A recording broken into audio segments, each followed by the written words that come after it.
name is Davita Russell.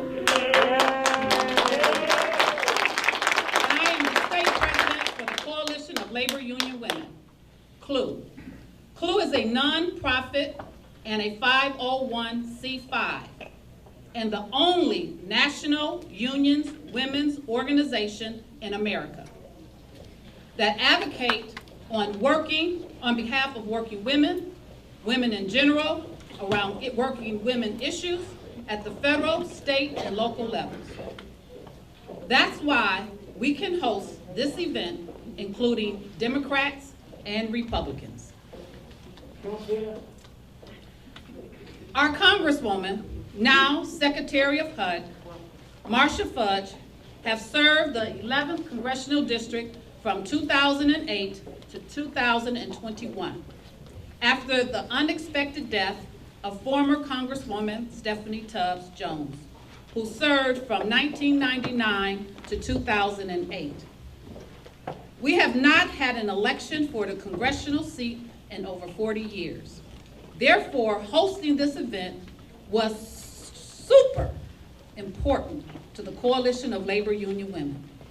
This congressional seat will affect women, women of color, union women, as well as the labor movement as a whole.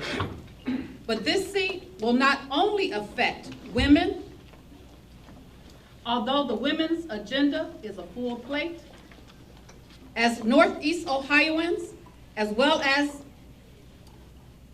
those interested in the welfare of our community, this position will affect housing, education, environment, and our economic development, and so much more.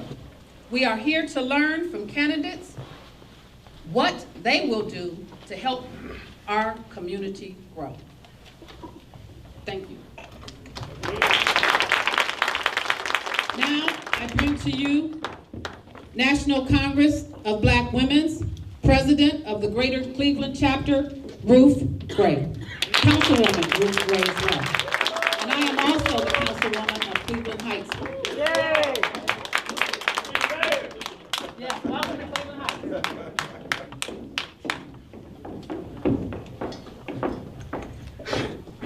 Hello, everyone. Hello. If you can't hear me through the mic, I got a big mouth, so you probably still can be able to hear me. But as Davita said, I'm Ruth Gray, Councilwoman of over 16 years for the city of South Euclid, and the founding president for the National Congress of Black Women, Greater Cleveland Chapter, and the national treasurer for Washington, D.C. It is good to see everyone today. We truly appreciate you coming out today, and we especially appreciate our candidates for agreeing to participate in this congressional candidate discussion. Making a decision on who our next Congress representative for District 11 will be is a very big decision for Cuyahoga County and the United States of America. In particular, with a president, a new vice president, and a plethora of issues facing us locally, at the county level, and abroad, one of which is COVID-19. We have asked today, before we get started with the candidates discussion, that we've asked someone to come, Dr. Minura, I'm gonna mess this up, but don't blame it on my head and not my heart. We have asked Dr. Minura Binmanyi here to give us a quick update before we get started. Dr. Binmanyi is a senior family medicine resident with Metro Health System. Born and raised in Cleveland, Ohio, she is a 2014 graduate of CSU, that's Cleveland State University, and a 2018 graduate of Meharry Medical College in Nashville, Tennessee. In addition to her commitment to exemplary work in medicine and community activism, she is an accomplished professional dancer who has performed both domestically and abroad. During her residency, she co-founded a dance company and has produced original works through grant funding. Dr. Bumanyi is passionate about developing a movement-based healing session for patients and their families as they struggle through the twindemics of COVID-19 and racism. Without any further ado, I present to you Dr. Munura Bumanyi.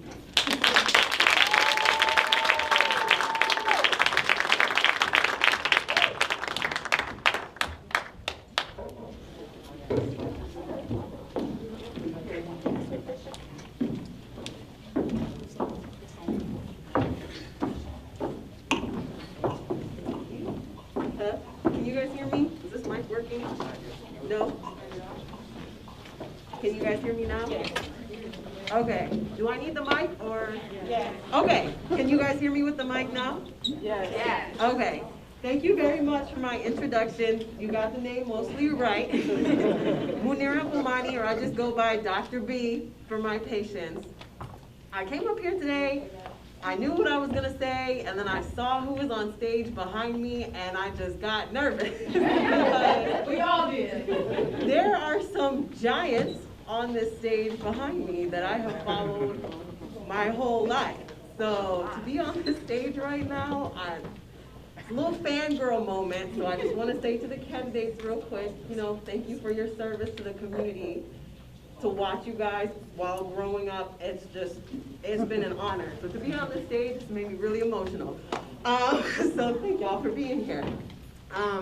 So as you heard within the bio, I'm born and raised in Northeast Ohio, spent my whole life in Cleveland, went to Cleveland State and graduated from the Meharry Medical College. HBCU shout out. But the only reason that I was able to make it to a point where I could be on the stage is because of my community. When I think of Northeast Ohio and I think of this district, the first thing that comes to mind is community. How many of you guys came in here today and you saw somebody you haven't seen in 6 months, 2 years? Exactly. It's like a reunion. It's like a homecoming. That community is who saved me from just, trouble as a teenager. That community dug deep. I got lectures from people at the grocery store. I got lectures from politicians about how I needed to do right and how I needed to give back. And so at a young age, I chose to dedicate my life to my community. And I thought that my biggest struggle in this life would be a Black woman trying to make it in the field of medicine. I thought after I graduated, I was able to come home to my city and start to care for my community. I thought that was the battle. I thought that was the battle that God had placed on me. And soon after coming home, a global pandemic broke out. And next thing you know, that community that I pledged my life to serving is now under siege. This virus has been something that we could have never seen coming in terms of the impact that it's had on our community specifically. More than 500,000 Americans have died because of COVID-19, and we hear less and less about the stories of those who have passed away because it disproportionately affects our urban communities, i.e. Black and brown bodies. And I can't tell you the feeling of dread and despair that had come over us as we try to save this community, and the Black and brown bodies are piling up and we had no tools to face this enemy. However, recently, a vaccine has become available, and with the advent of the vaccine, it gave us hope. It gave us hope that when our patients come to our office every single day, doc, how can I protect myself? Doc, what do I do? My wife has diabetes. My wife has hypertension. We don't have access to healthcare. What do we do? Now we have a solution. We have an option. We've got the vaccine. And I know firsthand through all of my studies, all that we have been through as a community with the medical system here. I understand that it is a rocky history, but I'm asking all of you guys to take that leap of faith because we have to do something.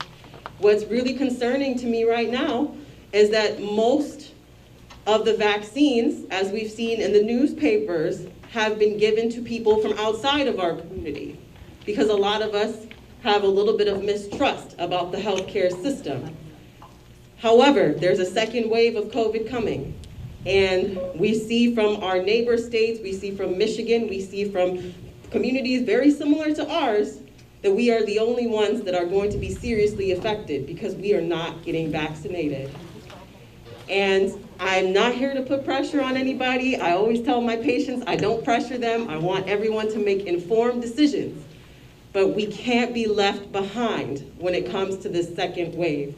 So what I'm here to tell you guys, please, if you have not been vaccinated already, please consider it. If you're having some doubts about it, please speak with your physicians. Please do a little bit more research.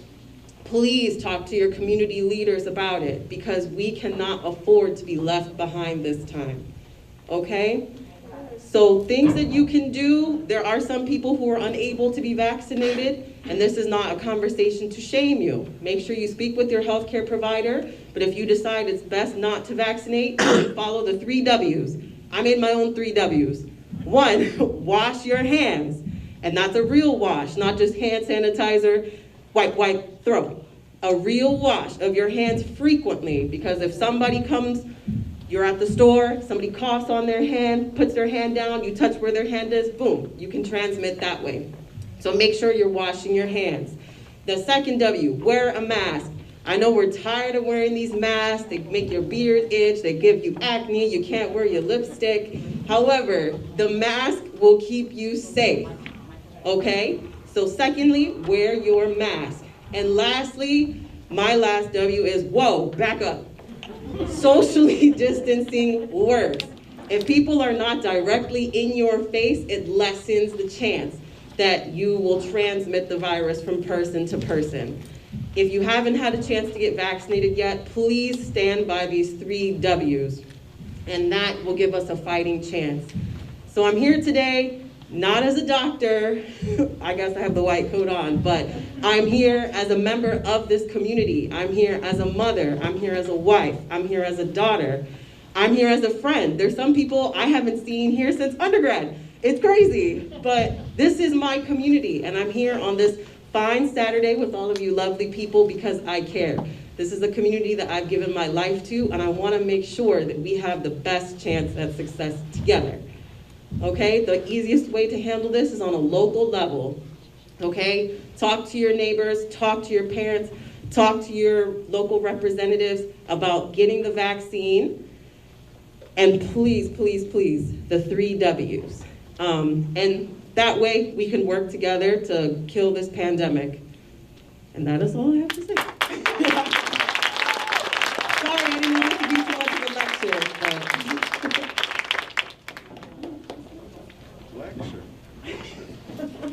I'm sorry. We need it.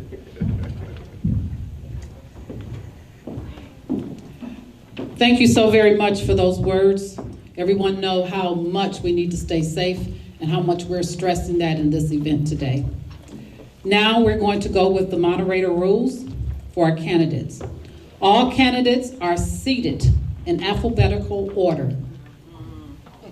Questions will begin in alphabetical order, then reversed, and then midstream. 2 minutes is allotted for candidates' introduction. Shoot y'all's best shot. 3 partner organizations will ask 2 questions each.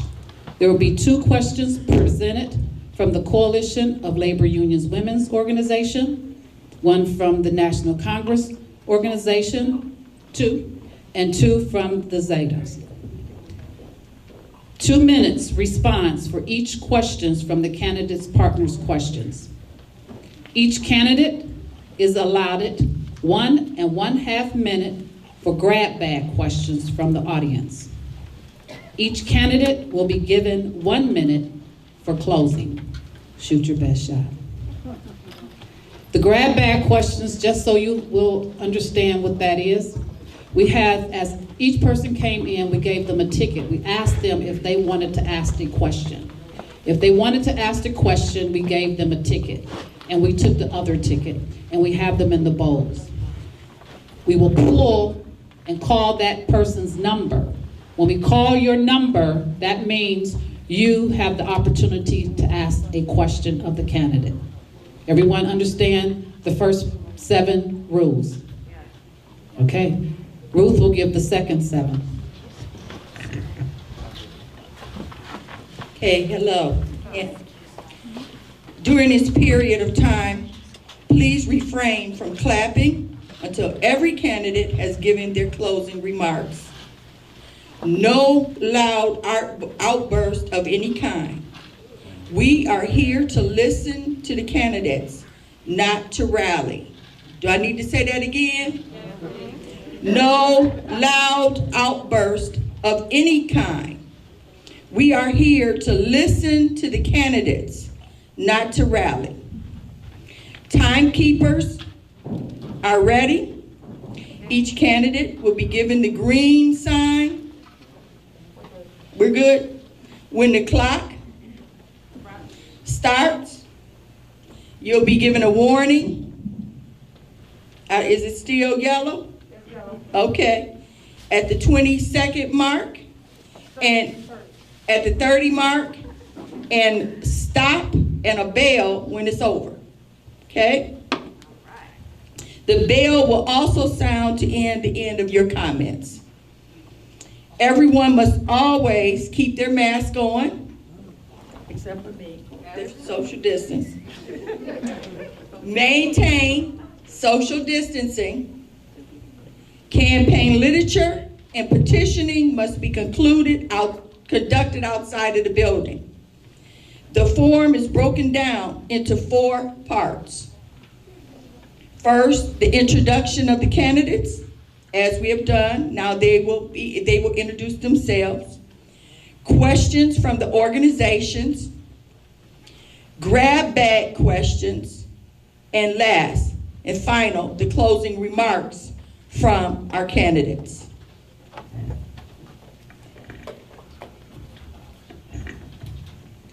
First introduction will go to Mr. John Barnes. Can you tap that and make sure that mic is working? He said he's fixed it. I was going to do what you suggested earlier. There you go.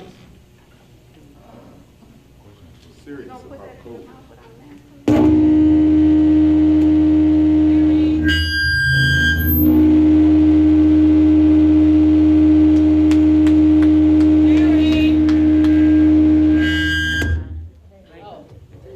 Oh, there you go. Larry. Larry? Where's the cable guy? Did you go get the other mic? Why don't you give that to him? Thank you. Testing.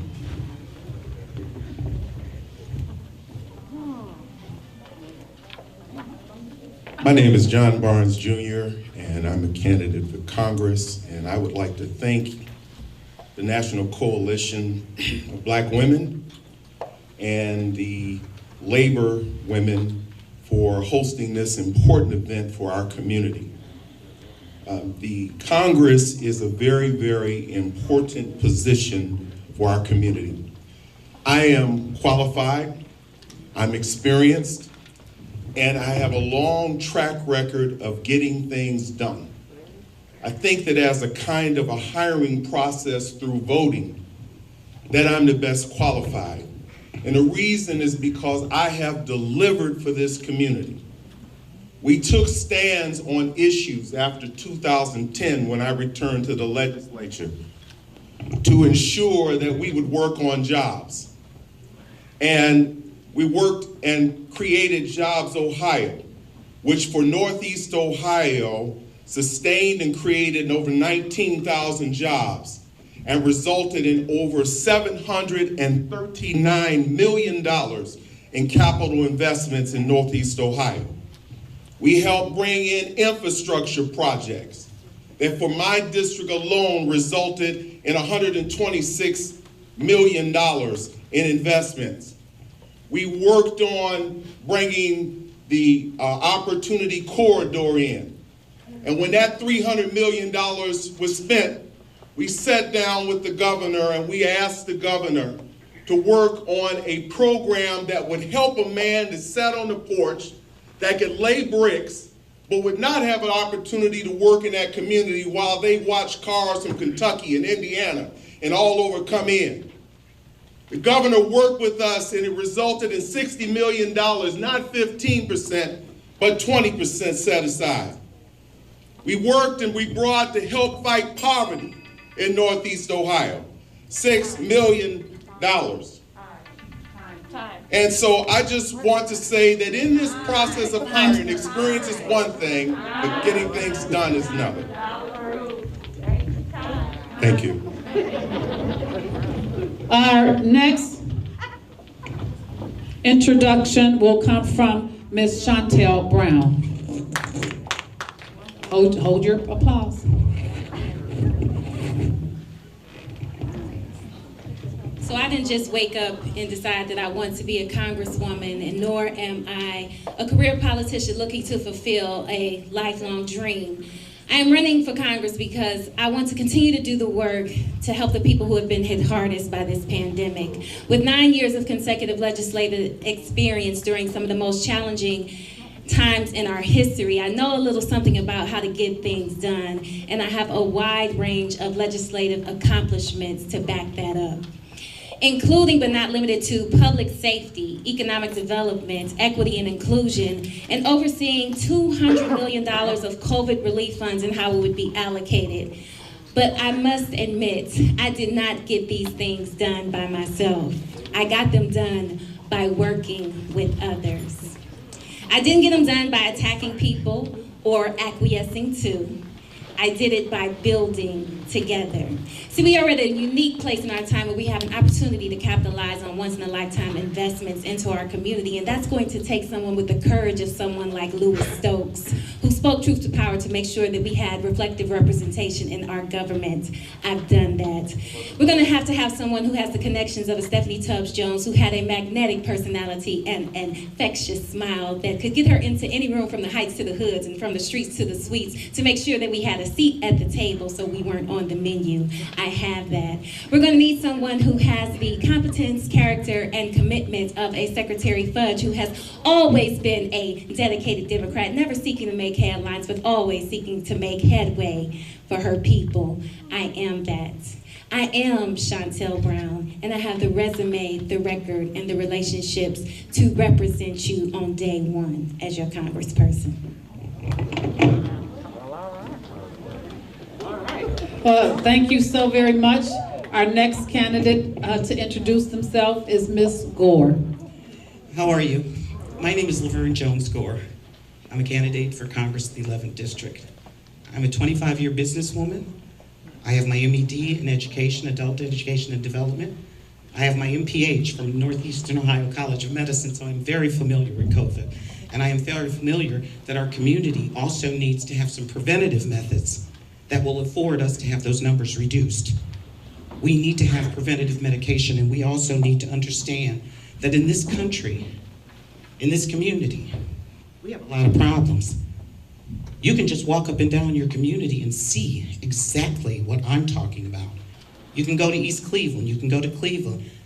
I was brought up on 92nd and Huff, and I moved to 93rd and Woodland when my parents got a come up. I am telling you, back then, to be black was something to be proud of because we were going to do it. That's why we have these women that are judges. We have these women that are doctors. We have these women that are council people. Because for being black, we knew we had to be strong because this tattoo over our bodies, our parents told us that that was going to be our strength. But what I see in our communities now, what I see in the 11th District as I walk through, in many of these communities, it's a war zone. It's a war zone that has been plagued. It has been plagued by leadership that has shown no commitment to ensuring that our people have a fair shake. You see, I was brought up in a time where being black was not a sentence of anything other than greatness. My parents raised 9 children on 93rd and Woodland. And they weren't doctors, they weren't lawyers, they were just hard-working folks that believed. They believed that we could be anything as long as you worked hard and you produced. Thank you all.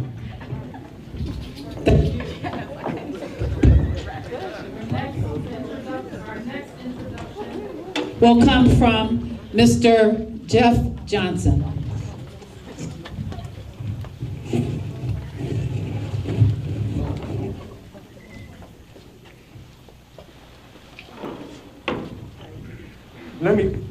Let me first congratulate and thank all the sponsors of this event. It's always a great opportunity for us to get together. This is only the second time that we've actually been live on a stage together. It's been virtual.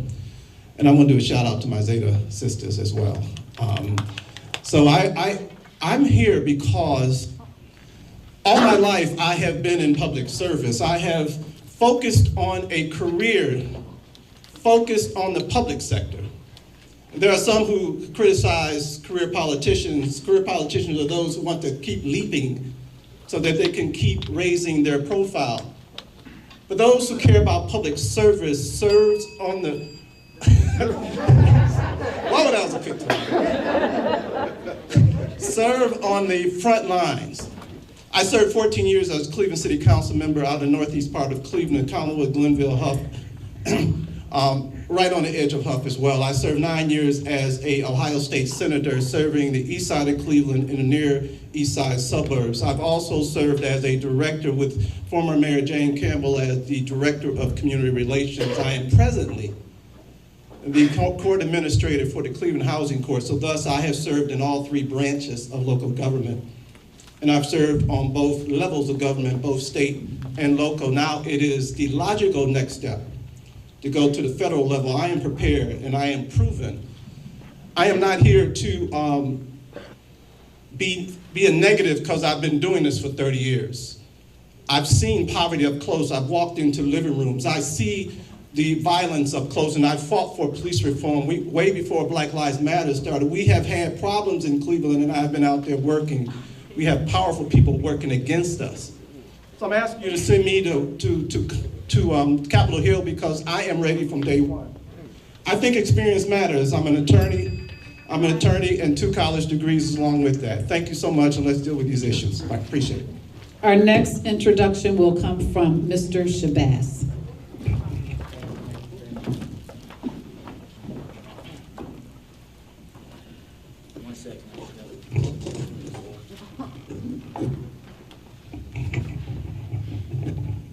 All right, everybody can hear me? All right, we're starting. All right, my name is Tariq Shabazz, and I'm running for the United States House of Representatives. That's the people's house, and I'm a man of the people. I want everybody to understand that. And I want to let everybody understand some of the qualities that I bring to this race. I have the shared life experience that so many people in this district are going through. I have the education, and I have the military professional background that is absolutely required to lead this district the right way. I'm a husband, I'm a political scientist, and I'm a Navy veteran. But before I became any of those things, before I accepted any of those titles, I was just that young kid that grew up in these inner cities. And that's called a story. I like to say this a lot. We come from, a story of humble beginnings. It's typically associated with stories of struggle. When I was a young kid, my next door neighbor was murdered in my backyard. And so as my Republican counterpart stated, that there's like war zones out here. Oh, I know. I lived through them. So I've seen them every day. What it's time now for is a new direction, where young people are starting to lead, and we're fighting for what actually is right, like reparations. You can't talk to me about equality, you can't talk to me about equity or diversity, because diversity requires inclusivity. So we can't keep saying those things, and we know for a fact that the wealth is not diverse, that the actual healthcare disparities are not diverse, that we recognize that the prison pipeline system that's happening right now is not diverse. The only people that's going in these places is who? They look like me.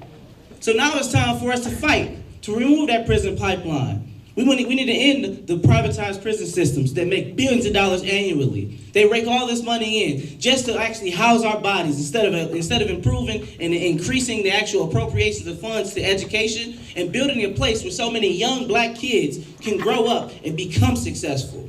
And I want everybody to understand something right now. I may not have all this fancy resumes that some of my colleagues, they'll keep talking about, but you know what I have? I'm the person that's gonna keep fighting for you. And when I walk out of this room, I'm the same person. Authenticity is key, and that's what I will be for you. Thank you. Vote Tariq Shabazz August 3rd. Thank you. Our next person to introduce themselves is Ms. Shirley Smith.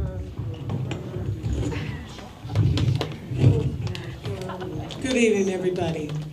Once again, my name is Shirley Smith, and I am running for U.S. Congress. I'd like to thank everybody in the room for coming this evening, giving me this chance to do a perspective on who I am. I am a mother. I am a glam grandmother. I served in the Ohio House of Representatives and the Senate for nearly 2 decades. I was the Assistant Minority Leader in the Senate, and I was the Ohio Legislative Caucus Black President. I was appointed by Governor Kasich on the parole board because of the work that I do in criminal justice. I have been known and nationally known for the work I've done in the criminal justice area. I've also worked in corporate America most of my life, where I learned my marketing and public relations skills. I am also an Ohio lobbyist, a registered Ohio lobbyist.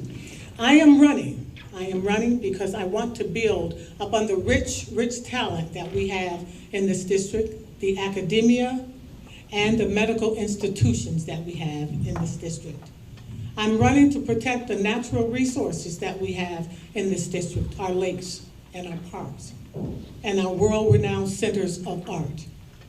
I am running because of you. I want to make you number one, not politics. For so long, we have done that in this district. But it is up to me to make sure you are represented. I want to lead. I want to lead you. I want to be present. I will be present. And I promise you that I will build collaborations of different demographics so we can move this district forward. Thank you. Thank you so much. Our next introduction will come from Ms. Nina Turner.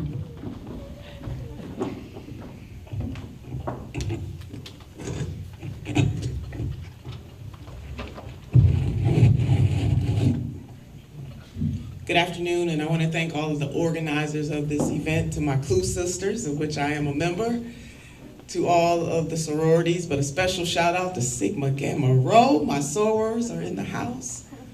I'm so glad that we had the opportunity to come together today, and that's what I'm running on, an opportunity agenda. I just happen to believe that people should not have to live all of their lives in survival mode, that every now and then they should be able to get to thrive before they leave this earth.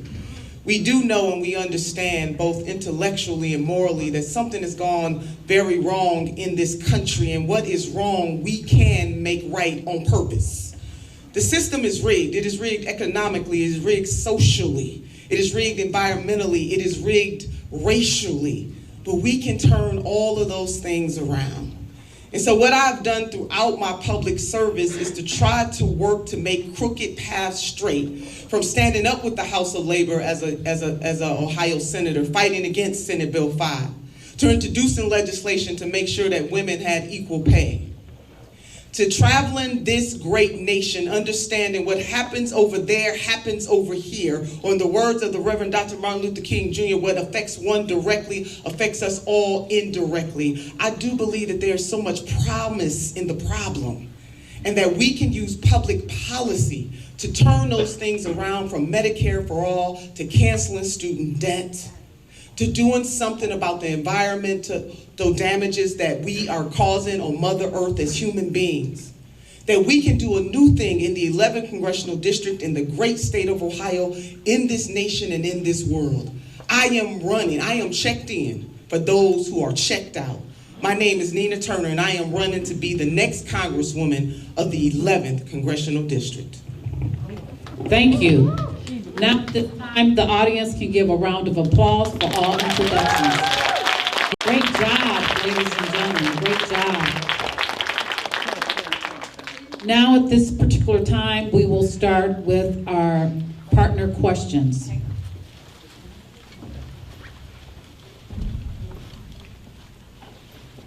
Let me know when you're ready, Pat.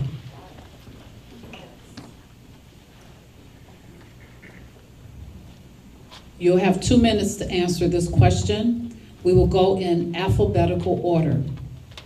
We will start with questions. Will be started with, no.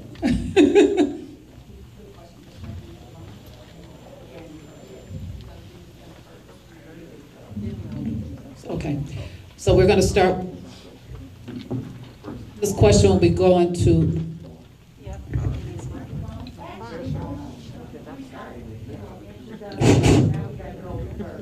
So this question will go to Ms. Turner. This is a question from the Coalition of Labor Union Women.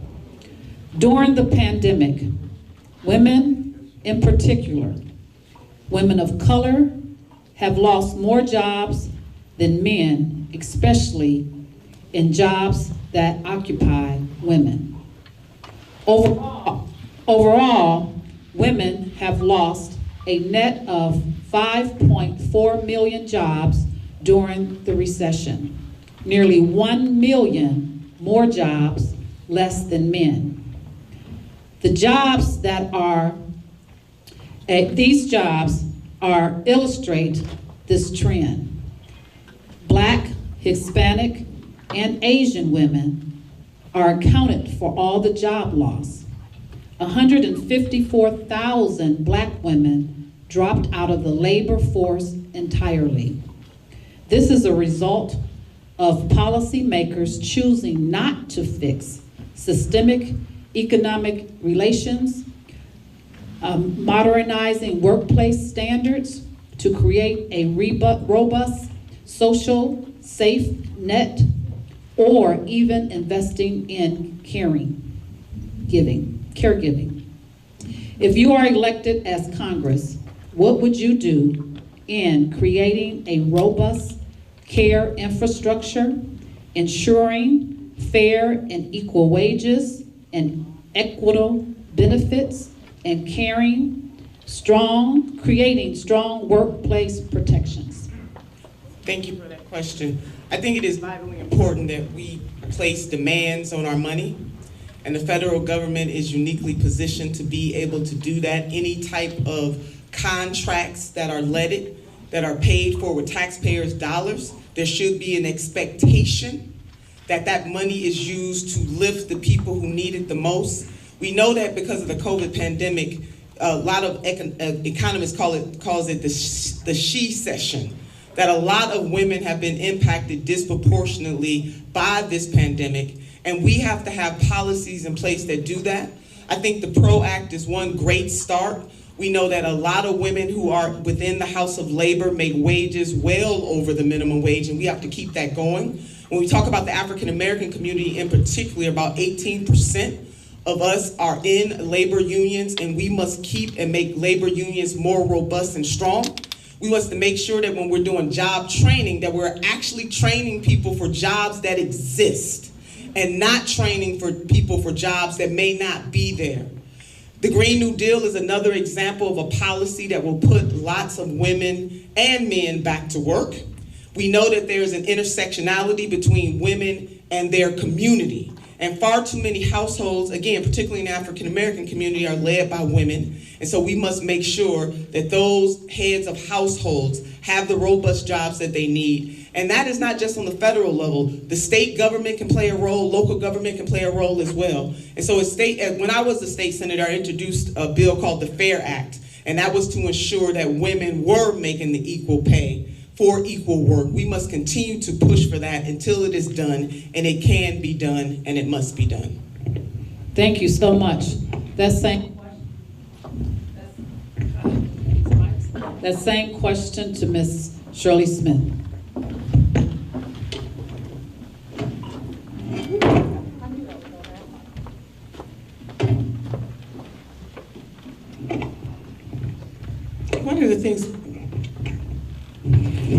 One one of the things that we have to do is make sure that we know that women's rights are human rights, and we have to treat them as such. I think that when we're dealing with the inequitable rights of women, that we have to look at the things that my counterpart said, and that's to make sure that we're training for the jobs that we have or don't have, or that we are looking at for the future.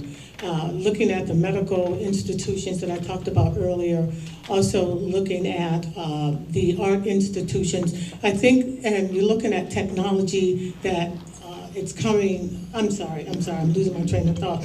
But when you look at the things that we're doing in technology now, and we're looking at the way women are treated disparagingly, we're gonna have to make sure that the pay is right. And we're gonna have to make sure that the policies that we write in Congress and state and the local governments are suited for the woman. We're gonna have to make sure that women are not violated. We're gonna have to make sure that women have the right to speak. We're gonna have to make sure that women are not violently treated. We're gonna have to make sure that women have the right to do the same things that men do, and therefore give them the equal wages that my counterpart talked about also. So when we do these things, I think that we have to look at maternity leave, extended family leave, to bring us up to the point where the men are. Thank you very much. Thank you. The same question to Mr. Shabazz. Would you like me to repeat the last? Yes, you can. If you are elected to Congress, what would you do in creating a robust care infrastructure, ensuring fair and equal wages and quality benefits, and creating a strong workplace protection? All right, so for everybody here, I want you all to know something right now, that I'm gonna be a huge advocate in Congress, on Capitol Hill, making sure that we're advancing women's protections and women's rights. I want everybody to also understand something that's very important that we have to take into account. I am not the President of the United States of America, which means that I will have some form of a limited ability to actually enact some of these things. But that power of persuasion, that power of soft powers, is what I'm going to utilize to make sure that we increase the amount of vacation days going towards women. So it's another things that we need to talk about. For instance, my colleague brought up the PRO Act. I'm inclined to agree that the PRO Act is a good step. It's a good start to actually increase some of these other benefits and other these things in the labor force. And I want people to think about something else. Me being the youngest candidate here, let's talk about the fact that we are dealing with ever-evolving industries right now. So we need to be talking about getting more people into these other industries that's going to start booming. Like, for instance, cybersecurity, something that many of my colleagues haven't and won't talk much about. Because we're going to see more and more of these businesses being affected by malicious cyber actors. These hacks on our small businesses, these people will not recover. Our businesses will fail. This is something that we need to be very aggressive, not just assertive, be aggressive to get more women into these industries as well. We need to increase that. This is something that's going to be really a booming thing for us, because we're dealing all throughout the world with malicious cyber activities. We just saw last year in 2020, the SolarWinds hack. This is something we don't even know yet exactly how detrimental it was to us and our actual agencies right now.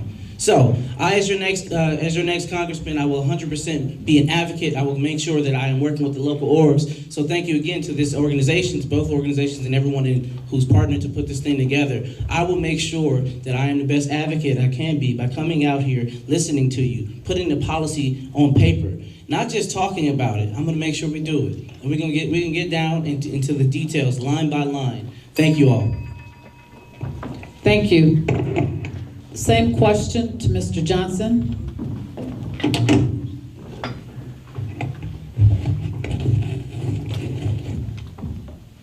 Thank you.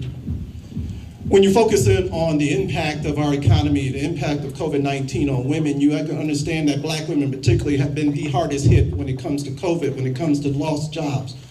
When we talk about focused on economics and women, we also have to look at the families. And when you look at the 11th district, you look at a district that swings from poverty to prosperity. We have within the city of Cleveland about 26% poverty rate, and Akron is about 24%.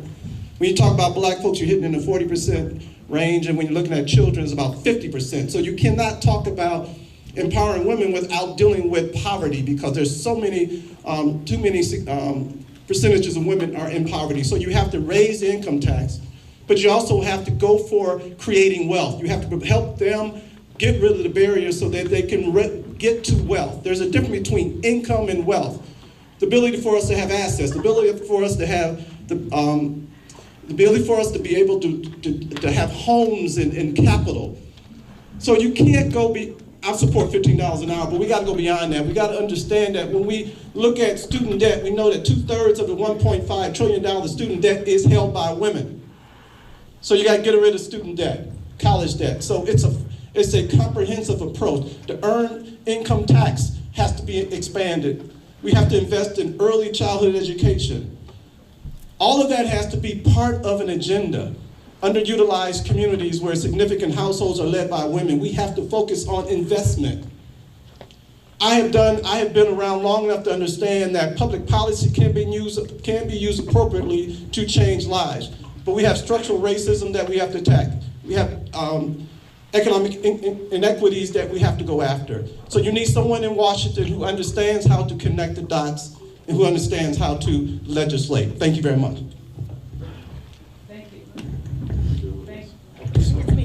Thank you. Question, Ms. Gore. Thank you so much. You know, I have been affected by COVID because as an independent businesswoman, we all got sent home. You know, we got sent home. I have talked to many women, and I've been a single parent for a long time when I was younger. Do you know what I found out when I'm talking to my constituents in the 11th district, my soon-to-be constituents? Daycare. There was no visible way that we could have accommodated COVID and having the children stay home from school and not provide adequate means for them to take care of their children. They had to go home.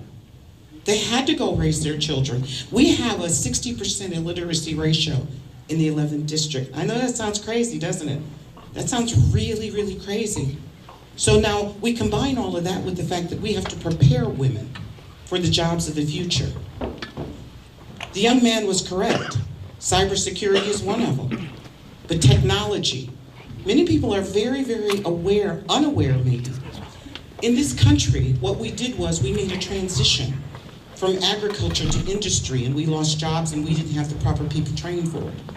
What we are doing now is we're making a transition from industry to technology. We have to prepare women because we have women that are heads of households. We have women that are raising children. I've been a single parent. I am a widower now, but I raised my sons. I've gone through I've gone through all of the emotions of trying to suggest to people that women need help. We do. We need help with our children. We need help with lending, loans, economic empowerment. Those are the things we need to do. We need to advise ourselves that it's women, it's men, it's black, it's white. The 11th district needs help, and we need somebody there to guide us through how we will make the transition into technology. Again, thank you.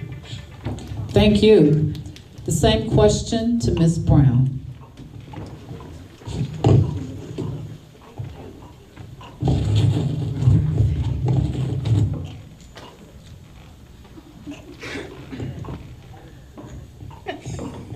All right.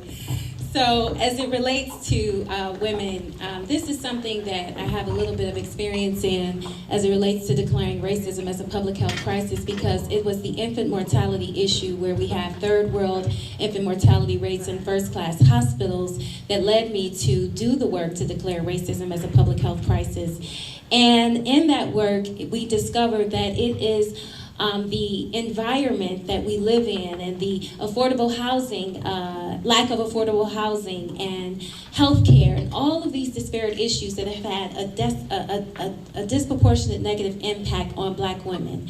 So what I will say to you as it relates to that question, We have to make sure that we are putting policies in place to make sure that we are providing the patient capitals to support businesses, that we are addressing the student debt issues, that we are supporting the PRO Act, and that we are supporting the Equal Rights Act and the Equal Pay Acts, because that is how we get to a place of equity and inclusion.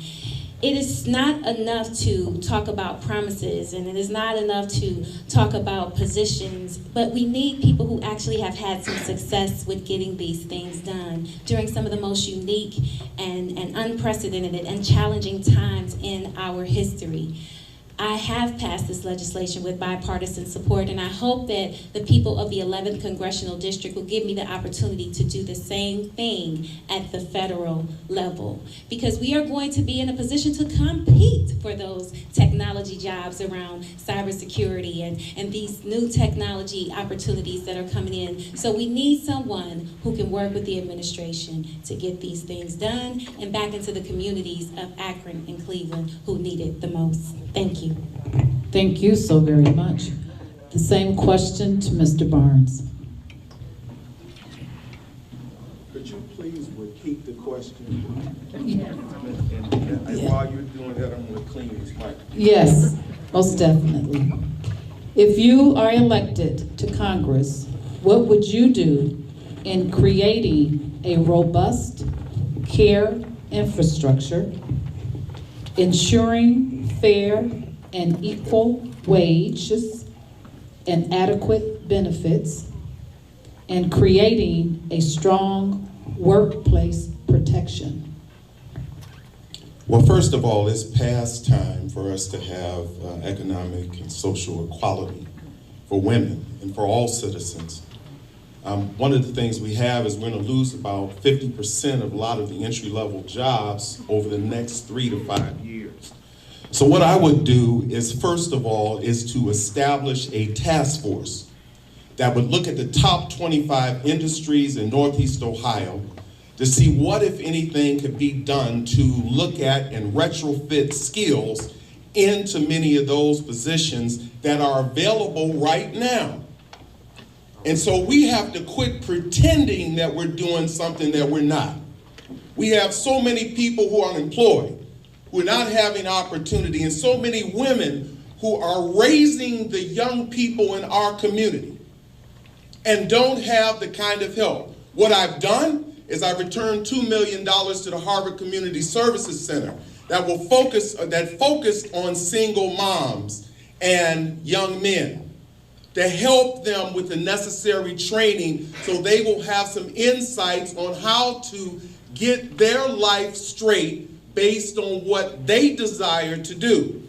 And it's extremely important to do so because, ladies and gentlemen, we need to also establish a process of helping people in our community regionally, and also look at the predictive analytics that provide insights into what is going to happen. And you can't pretend at this. You gotta know what you're doing. You gotta know where to go get the information. And I'll tell you, if you send me to the United States Congress, I'm gonna get it done. I'm not gonna pretend something's happening that is not. Thank you so very much. Now I'll turn it over to the National Congress of Negro Women, Ruth Gray, for her questions. Thank you. I'm gonna switch it up a little bit, but it's on the same vein. COVID-19 has exposed path-dependent structural inequalities in healthcare, housing, education, and in employment that could have been fixed long time ago, which now has fueled a much higher death rate among African Americans than any other race in this country. More so, Black women overwhelmingly represent the frontline workers. How would you create a more diverse frontline workforce? And Other part to that question is, will you support an economic and social justice reparations plan, and explain your answer?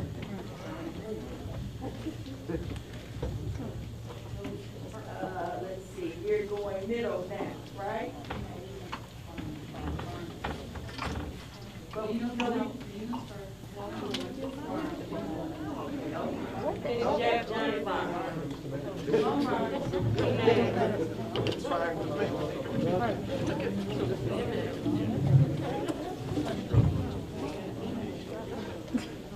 Is it me or am I missing the little sign that was down there? No, it wasn't working right.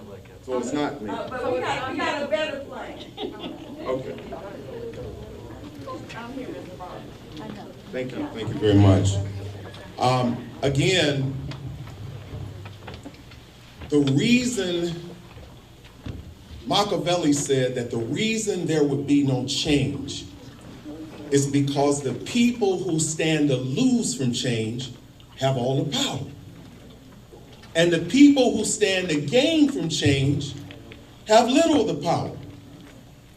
Well, what we've seen, ladies and gentlemen, is that we do indeed have the power after what we saw a couple of years ago and back in the civil rights era. What we're not doing is insisting on accountability from the institutions that are supposed to deliver for us. The United States Congress is a platform to bring about that kind of change. And there is an opportunity for us to do great things to help our people dig out from out of the hole. It's so bad now that people say, let's go get a bigger shovel. Well, we need somebody up there that's going to say, stop digging. We need somebody who is going to stand up to the power of those who feel they're going to lose something and frame for them ideas that is going to help them recognize that we're all in this together. That we come together, we work together, we stand together, we build together. And I guarantee you, if we come together in that way, you will see the kind of change that you hope for and pray for. And it will be a better tomorrow for all of us. Thank you.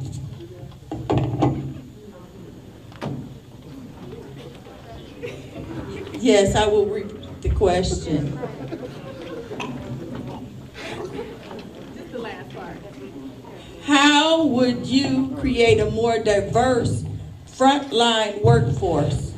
And will you support economic and social justice reparations plan? So I'll answer the second part first. Yes, I will. And I feel like the work that I've done around declaring racism as a public health crisis is a step in that direction. This isn't something that I have to think about or something that I have to pretend to do. It's something that I've actually started doing at the County Council.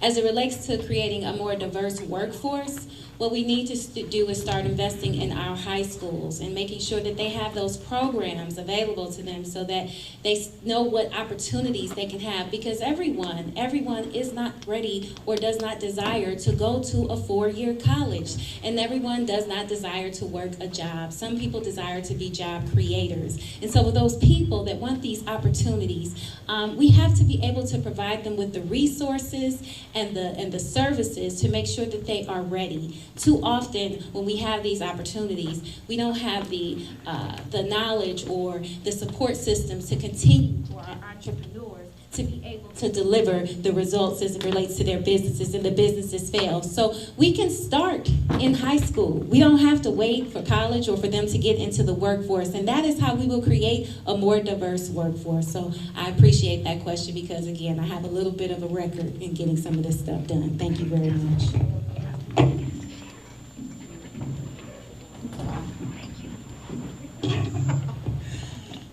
You know, I do executive leadership training, and I meet with a lot of people that are heads of companies, and yes, I do believe in reparations. I could not have this big tattoo on my body and not realize that something's wrong with how the African American community has been treated. That would just be ridiculous. How we become inclusive in the workforce is called training and development. Because of the lack of training and because of the lack of preparation that we have had in the past, That's why we find ourselves in this quagmire. Our children, and many of us, and many of the millennials, my children, have not received adequate education. Is it their fault? Or is it the fault of institutionalized anything and everything? It's not funny that we have an African American population in the city of Cleveland that is not educated. It's not funny. But what will we do with them when we talk about increasing diversity inside of major corporations? I have worked inside of major corporations. I too have been a lobbyist. And currently still I'm not registered anymore, but I was a lobbyist for the city of East Cleveland. I was vice president for a savings and loan. I've owned my own business for 25 years. I know what happens inside corporate America, and I know how to get us in there, but it's going to start with each of us demanding equitable education and training for all citizens. You should not be able to go to one inner city school and then go to a suburban school and have the regulatory educational pursuits change that much. Yes, my son went to Harvard, but he was raised in Cleveland. Thank you. Sorry.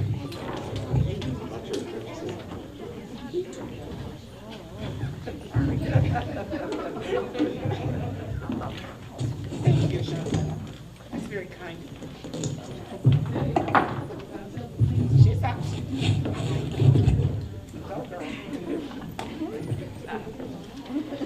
Let me first say that absolutely support reparations. I support the commission that Congress is looking to do so they can review. It's all about the details of how best to manifest that. So I absolutely would support and continue to do it so it's much more structural and not just a one-time thing where it is something within our society. But when you deal with diversity of frontline workers, which disproportionately are people of color, you have to understand that. I'm going to try to make sure I actually answer the question. And that is, you focus on dealing with, for example, teachers are frontline. You have to raise the income, the salaries of teachers. You have to invest in education. You have to treat teachers for what they are, and that are critical players in the economics of our society because they deal with education. Police are frontline, and we have to reform the police. We have structural racism. We have implicit bias throughout. We have inequities.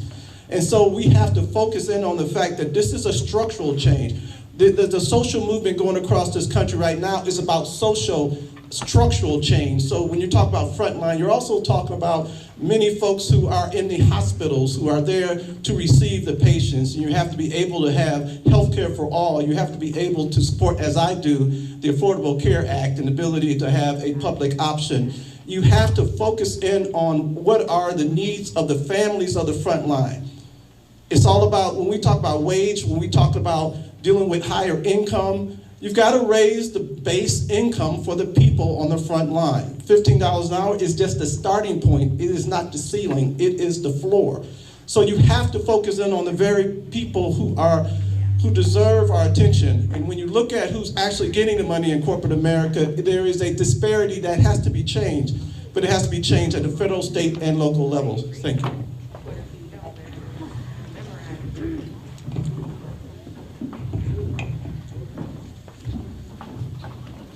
Can you repeat the first portion of that question for me, if you don't mind? Yes.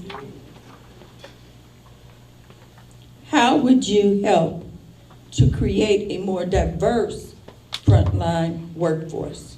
Okay. All right. So for everybody out here, this is one of the things I brought up previously. We're dealing with ever-evolving industries that are continuously growing. So again, what we need to be doing is talking about is making sure stipulations in some of these bills, some of these resolutions received. We just saw the Green New Deal, HRS 322. They talked about frontline workers specifically. I read all 14 pages, if you haven't heard that yet, but I read all 14 pages. And specifically, one of those things, when we actually turn this thing into a real bill, actually get some real teeth to it, we need to make sure we're incorporating not just percentages, but people, black people who've been redlined historically, have been left behind, so they can actually take part in actually making more wages increasing, things in that nature as well. But let's talk about reparations, because I was the only one up here who's been talking about it for the last whole time of this campaign. So if we want to talk about reparations, I said there's the only way we're going to talk about equity is reparations. And I'm going to bring up a couple things for everybody here who's in denial, who doesn't agree with the idea of it. Number one, America has paid restitution multiple times when we have committed egregious acts and deeds throughout not just this country, but throughout the world. Now, I'll cite the Civil Liberties Act of 1988, where we gave out billions of dollars for individuals who were in internment camps, Japanese Americans, right?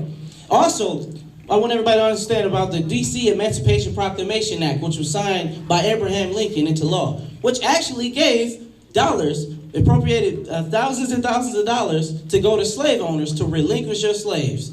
And then it only offered a small percentage of those funds for the slaves to immigrate back out of the country.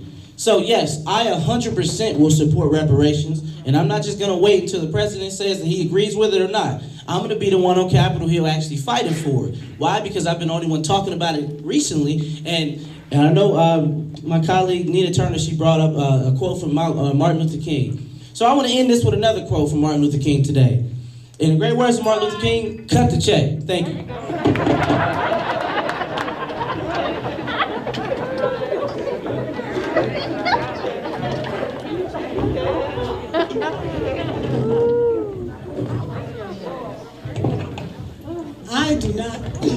I do not support reparations. And so I'll just move on. The only way that we can get that diversity is to educate and train. And it just doesn't start in the middle with education and training. It starts with our educators. Our educators have been put through such a mess. They are therapists, they are psychologists, they are nurses, they are babysitters. They don't get the resources they need to train and to educate. So once we look at our teachers the way we're supposed to, or our educators, then I think we can make some kind of headway in what we want to do with our children. So that diversity has been there for a while. As a matter of fact, when you talk about COVID-19, we're blaming everything on COVID-19, but we've always had this disparity. So let's not blame it on COVID-19. It only brought it to the forefront. So the education and training that we do need, we need to bring up to par our kids who don't have very good math skills, our kids who don't look at the math as other countries do. They're in a different kind of metrics. I mean, they're in metrics. We are not in that in the United States. We don't eat well. We have addiction problems. So we have to, it's an all-around problem. It's a social problem. So when you talk about diversity, there's a big problem. There's a huge problem, and you have to attack it from every which way you can. So let's not blame it on COVID. Thank you.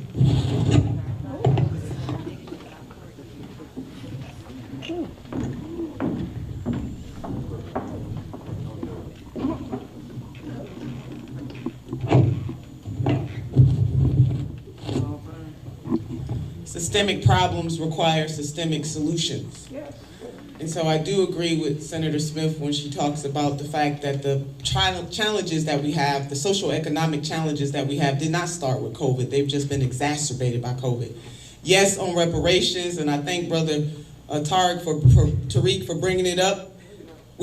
Some of us care about it, even though we weren't talking about it as much, but I'm gonna shout out the young blood for talking about it often. I wrote an op-ed about reparations, both in problematic forms and also in a check, absolutely. Direct payment to the American descendants of slaves is a must. This country must atone for its original sin, no doubt about it. 400 years worth of free work, free labor, we must do something about that, and the combination of other things that went on in this country. As far as how we deal with the socioeconomic challenges right now in other spheres, We got to make sure that we have universal health care, Medicare for all. We are the only industrialized nation on the face of the earth that does not provide, does not guarantee universal health care for its citizens. If other industrialized nations can do it, we can do it too. We should have done it earlier. When Medicare as it exists now was first brought to the fore politically, it was supposed to be an all system, but bad politics got in the way. You need leadership who has the courage to ask for more. We must make sure that we have a $2,000 a month checks going to people who need those checks while we are in this pandemic. It is unconscionable that we are not shoring up people in this country right now as we work our way through the pandemic. So those are the matters that matter the most to me, is making sure that we have equitable relief as we get through this COVID crisis and get people from surviving to thriving.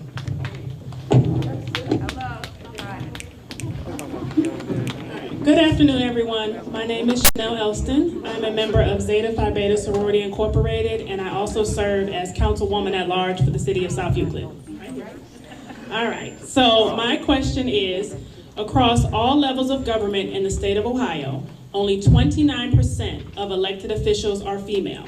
If elected to Congress, what are your plans to promote and mentor women seeking to serve in an elected capacity? And we're starting with Ms. Turner. Yes, Ms. Turner, you'll be first. No, center.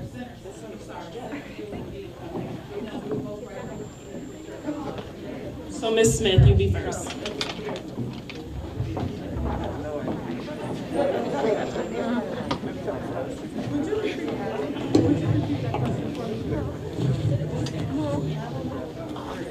You want me to repeat the question? Sure. All right. What are your plans, if elected to Congress, to promote and mentor women seeking to serve in an elected capacity? Well, I shouldn't say they're my plans because it's something I'm already doing. I talk to women and young women most of the time about elected office. Talk about character, I talk about integrity, I talk about honesty. Those are the things you need to be a good elected official. And more so with a woman, because most of our society look at men differently than they do a woman. Sometimes they feel that a woman can't do the things that a man do without being looked at differently. So I would continue to do the things that I'm doing, teaching them, mentoring them, talking to them on the phone, answering questions that they have. I would also engage them into group discussions to talk about the cons and the pros of being in office. So that's what I'm doing, that's what I will continue to do. Thank you.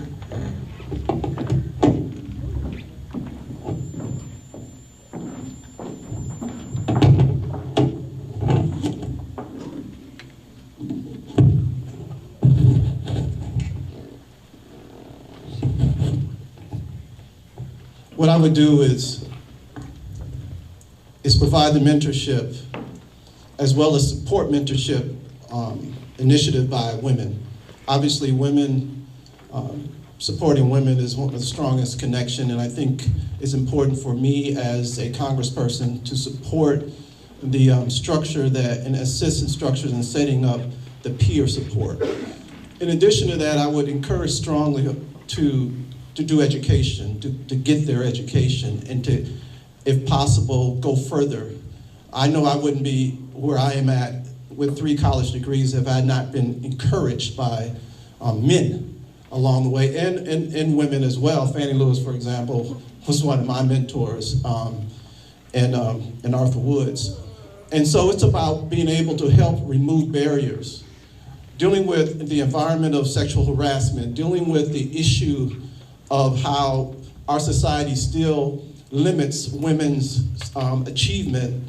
When you deal with the gap between the pay gap, fighting to end the discrepancy within our society, the gender-based discrimination, as well as supporting them when they want to take those endeavors, and being free of any bias because they're women, and fighting against those who do have it, and helping to break down the barriers. It's all about barriers.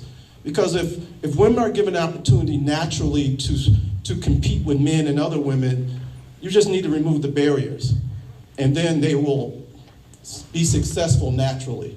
It's all about the structural barriers and the discrimination from a gender standpoint that I will help to remove as the next congressperson. Thank you.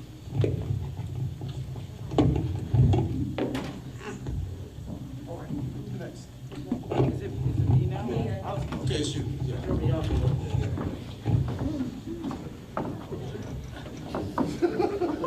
off a little bit. I'm sorry about that. All right, so for everybody out here, so myself as your next congressman, one of the things I want everybody to understand about myself is that I had the privilege of serving alongside so many amazing women in the armed forces, and I really mean that. I don't mean just to say that.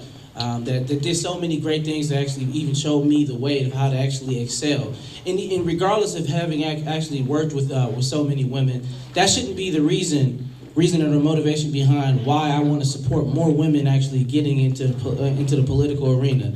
See, myself as the youngest candidate here, I'm telling you right now, you feel me when I'm talking. I got a lot of energy. I got a lot of fire in me. So that means if we want to see some more of these people getting into these seats, you gotta put your money on the right person. It ain't none of these other candidates. I tell you that right now. And listen, I'm just gonna be honest with you. You gotta put your money on the right candidate. You want to see more young people. You want to see more women.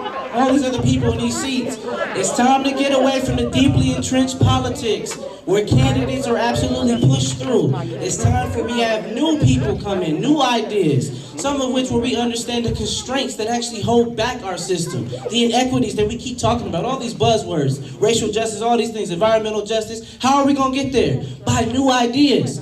And I don't want to say you can't teach old dogs new tricks, because I'm not saying that. But what I am saying right now is very much so, is that you want to see a completely new direction.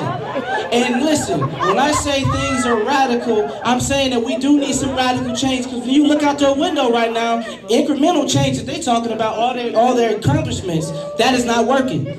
So clearly we need something different. And if you want something different, you need to vote for the change and don't vote for the same. And that's why I want you all to understand that I'm going to fight for these people. And I say this right now, I'm going from U.S. Navy to U.S. Congress. As your next congressperson, I will continue that effort to push so many amazing people out, amazing women to get in these seats. And that's what you're going to need. You're going to need that energy and that fire from that youth. Thank you so much. Tariq Shabazz.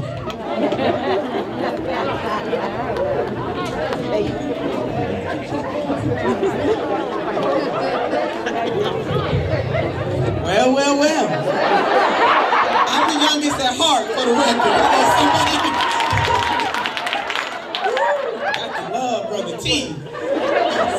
Well, I'm a mentor right now, and I pride myself in mentorship. I wouldn't be where I am today without strong mentors. And mentorship does not necessarily come from people who have the best degrees. Hello, somebody. My grandmother, who only had a third grade education, was one of my best mentors, and she taught me about those three bones so many of you know about, the wishbone, the jawbone, and the backbone. That came from a grandmother from the South who struggled in a generation to ensure that her northern-born, Cleveland-born granddaughter could have an education.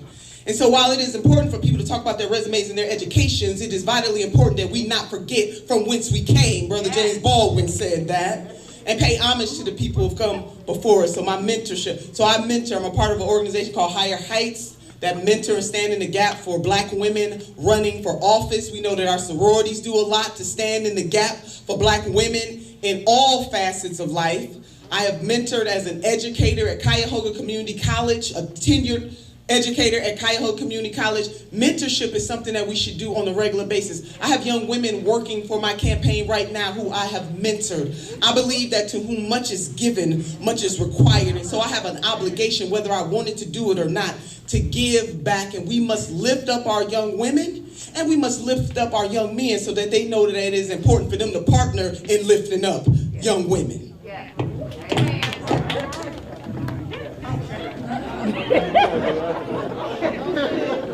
I got a few minutes left, according to Tariq, but I just wanted to hear just a few, not much time.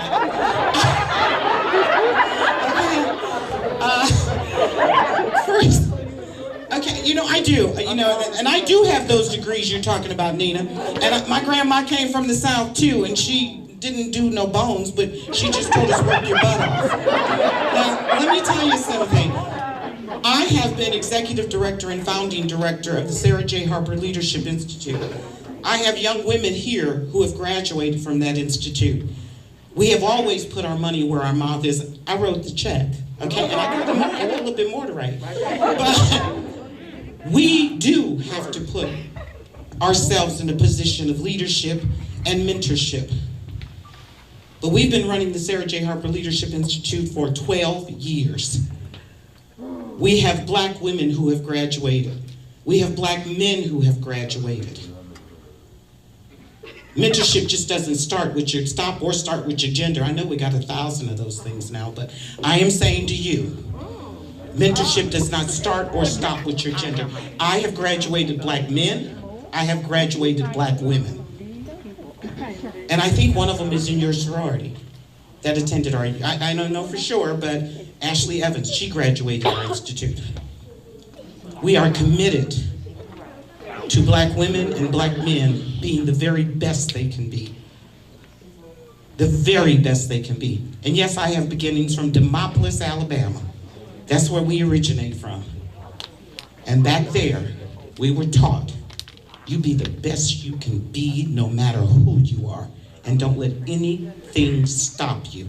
Tariq, I assure you, when I am in Congress, I'm gonna turn it over to you when I'm done. Thank you.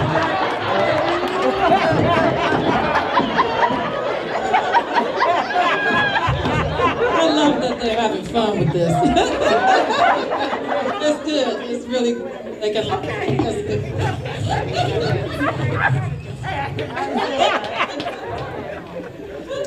What a great question. So mentorship. When I became elected to lead the Cuyahoga County Democratic Party, I am proud to say, Councilwoman Gray, with the leadership and mentorship and the example that we've led, the largest local black elected women's class came behind my leadership. So folks like Kim Thomas and you, Chanel, and you, Davita, and you, Cassandra, all of these women that have witnessed that you cannot be put into a box. You don't have to respond to what people call you, but if you work together, then we can achieve a whole lot more. So I am proud of the work that I've been doing as a leader in this area, because mentorship is not just in the classroom, it's in the streets, it's picking up the phone when a sister needs to understand, how do I get this legislation passed? What did you do to move forward? How did you deal with the backlash and the criticism and the name calling and the disrespect? That is how we mentor each other. So mentorship is something that I have a little bit of experience in. In addition to that, I'm also a youth ministry leader and a proud aunt of 6. I have 3 nephews and 3 nieces who I affectionately refer to as my birth control. Because I love them, but I love giving them back. But it is important to me to lead by example for them, because they have to see the example and not just hear the example in a bunch of words. So leading by example is something that I've been doing to help our black women continue to elevate and grow in public service. And it's something that I'm committed to doing, win, lose, or draw. Thank you.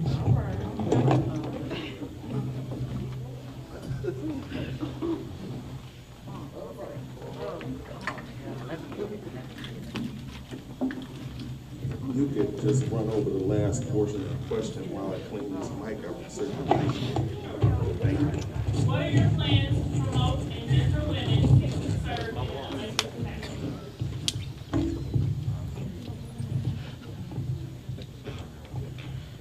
First of all, to continue my global journey for knowledge, humbleness. I recall when I was in South Africa, I had, for the first and only time, my dad and I met Nelson Mandela. And I was praising Mr. Mandela for the important work he's done to liberate the people of South Africa. And he looked at me and he said, "Umbutu, Mr. Barnes." At the time, I didn't know what it meant. I later learned that it means I am because you are. And what he helped me to appreciate is that something that Einstein said, less the ego, more the knowledge. More the knowledge, less the ego. As an example for people and a leader for people, my office, I had a total of 3 attorneys come out of my office that started in my office, 2 women. Have now a person that worked in my office that's serving as a state legislator. I have calls from various African American women and also women who don't look like me contact me to talk about business in corporate America because I was a top-level consultant at some of the largest corporations in America. So when it comes to that, we have to focus on moving people forward, particularly people that come to you, that you spend time with, to give them a perspective of a better tomorrow. I'm absolutely committed to doing that. And anybody who has contacted me knows that. Thank you. All right. Thank you so very much. Just so we stay on time, we're going to only have a few questions from the audience out of our grab bag because we promised we was not going to keep you past 5, even though we started a little bit late. But I'm going to pull a number. This is for a red ticket. Anyone who has a red ticket? And the number, if it's your number, please stand. The number is 486679.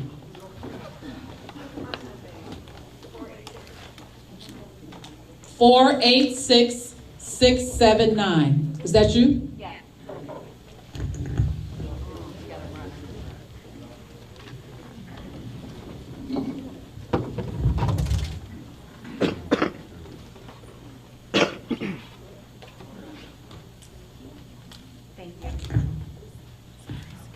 So the district that you're running for runs through Summit County. And my question is, what specific engagements, what have you done for Summit County prior to announcing that you were running for this seat?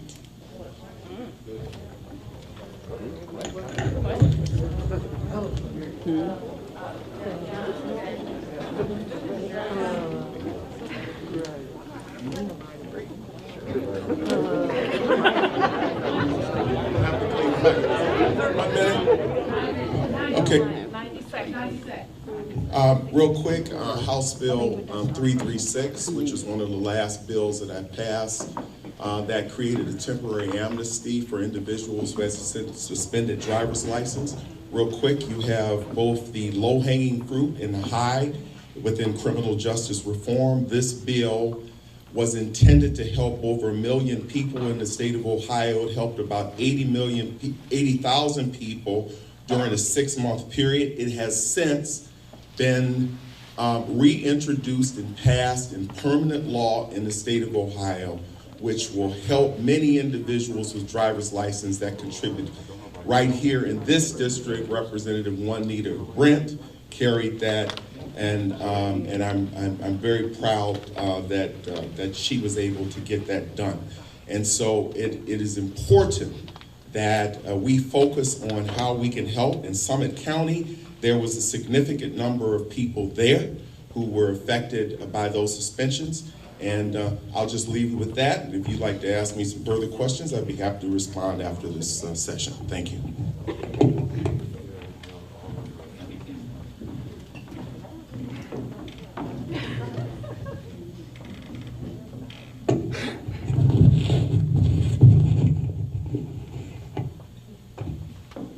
So thank you. As an elected official, I've worked with some other elected officials in Summit County on legislation around declaring racism as a public health crisis, most notably Representative Minority Leader Amelia Sykes.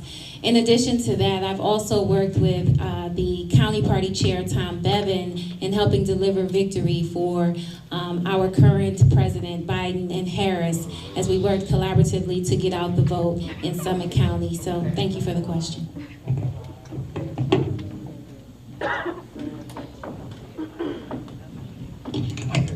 All right, you thought you got one of these gotcha questions, huh? Okay. What we did in Summit County, you know that I'm the Republican candidate. So, and I am the Republican candidate. So we did door-to-door food baskets handing out in Summit County. Also, part of my Leadership Institute, we have members from Summit County who were recruited from Summit County. And if you'd like to hear about those, we've got 30 seconds more, we can talk about that. But the reality of it is as a member of the Republican Party, I've been very active in Summit County. But I don't know what your affiliation is as far as food giveaways and food baskets in the inner cities of Akron. So I'm not certain how you know about that, but that's what I've been doing. Thank you for asking. You're right. I agree.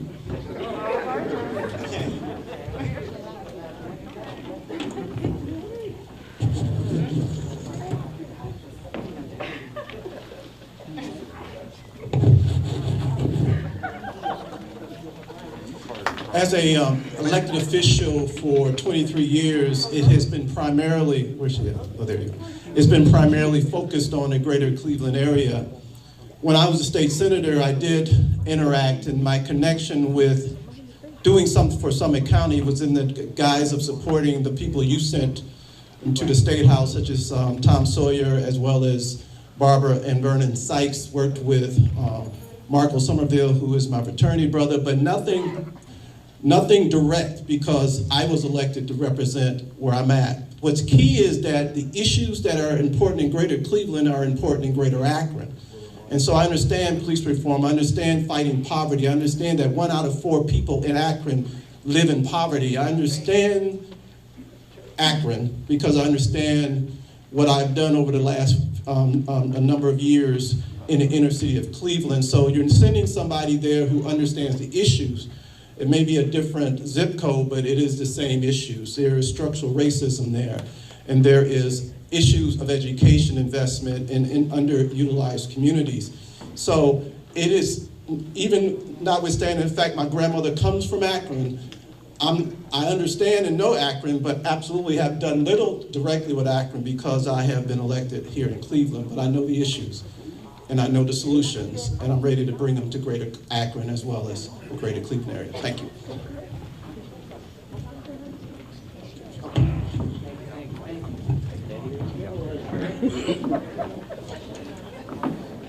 I don't have anything crazy to say. So for everybody out here, I want you all to understand something right now. I'm not going to dance around whether or not how much of efforts that I've made in Summit County prior to. I don't have the same legislative background or experience as so many of my colleagues up here. But 100%, I want everybody to understand something else. Is where can we go from here? We know that Akron has been left behind, just as Cleveland, just as many of our other cities that are dealing with so much of this poverty, impoverished state. So it's like I said, we're going to bring reparations. We're going to bring Medicare for all. We're going to bring working towards the end of a prison pipeline. Those are the things that we want to talk about. The existing partnerships that we have now may not be what's going to happen in the future, but we want you all to understand something. We're moving forward. But I do want to make one comment, though. I got to make one comment. So for my colleagues up here, so after we win this Democratic primary on August 3rd, I want all of you to know that there's no hard feelings, and I will be looking at many of you as mentors. I really will. But to my Republican counterpart here, you're going to see what's going to happen in November when we win these primaries, I'll tell you that. We're going to make sure we win, and we're going to make sure we bring on a new path in the Democratic Party. We're embracing the ideals of equity and not just saying it. And that's why I'm saying right now, I'm standing here and I'm making a stand. This campaign is a call to action. This is not just me just blowing up some words and blowing smoke up your head. Let me stop myself. So everybody up here, you all have a great day. Let me go on to my next thing. Thank you.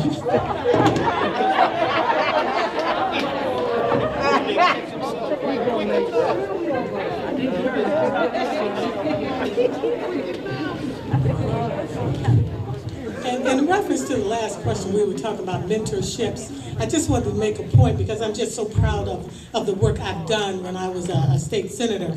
I am the one that got Kim Thomas, the secretary of the Cuyahoga County Democratic Party, placed on the board of Ohio State Cosmetology. So I just wanted to say I've been doing mentorship for a long time and I continue to do it. But what I've done to impact Akron is I introduced Senate Bill 337, and that bill helps nonviolent offenders get their records expunged. What I've also done, since I've worked in the criminal justice area for so long, I've also passed so many bills that these bills lifted collateral sanctions, so it wouldn't impede the progress of young men and young women when they got out of prison. So that also helped them get jobs, it helped them get affordable housing, and it also gave them the opportunity to go to college. I also passed a bill that made October 17th Metastatic Breast Cancer Day. And what that does is afford opportunities for more research. I also did a statewide initiative on HIV and AIDS. So my work has been very thorough, and the work that I've done in the legislature, although I represented Cleveland, it impacted Akron as well. Thank you.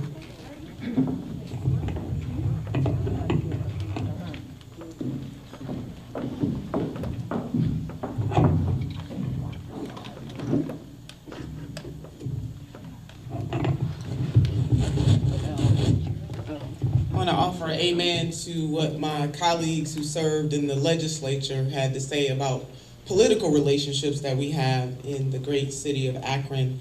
We all have worked with the Sykes family. We've worked with Senator Tom Sawyer, Congressman Mike Williams, Councilwoman Tara Samples, and on and on. So members of the legislature have a deep relationship in terms of the bills that we have either introduced or co-sponsored, the work that we've done on the political side that does truly impact all of Ohio. For me, though, as somebody that served in the 25th Senate District in the greater Cleveland area, my work and relationship with Akron was civic, meaning I gave service to that community when there was no political gain electorally. From being there to lift up organizations like the A. Philip Randolph organization, to participating in food giveaways to Sister Gore, hello somebody on that, to preaching at many of the churches in Akron, spreading the gospel, the good news. So civically engaged, and that is just as important. We should do that all over this state and actually all over this nation, because again, what happens over here happens over there. We are all connected in some way, and so to be able to lift up people when you have no political gain is a very beautiful thing.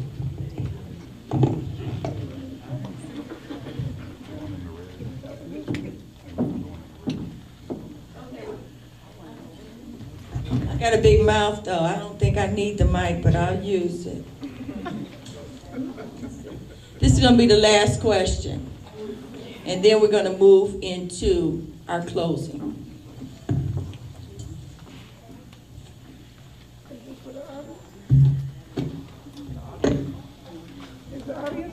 Okay. 09, blue ticket. 096095. Thank you very much. First of all, I'd like to thank our host organizations. Okay.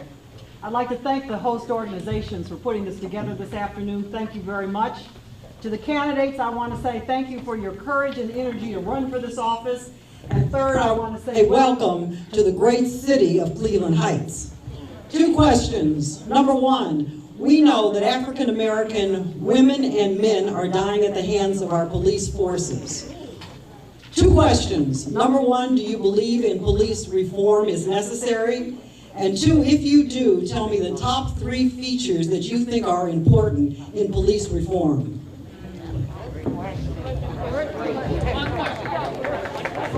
On behalf of the audience.